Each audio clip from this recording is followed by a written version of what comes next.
Got an Edge 656 Diamondback ready to go with a 50 horsepower Tohatsu, Vance Kick and Jack, Southern Lite rooster tails, dead snake camo. Got the snake tubes from Southern Lite on the exterior and interior. Easy track trailer. Boat is well lit.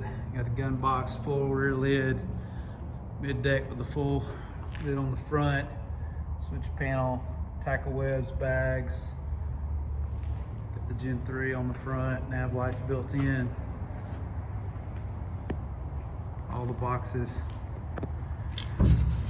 well lit on the inside. Including the gun box in the rear. Just know if you got any questions.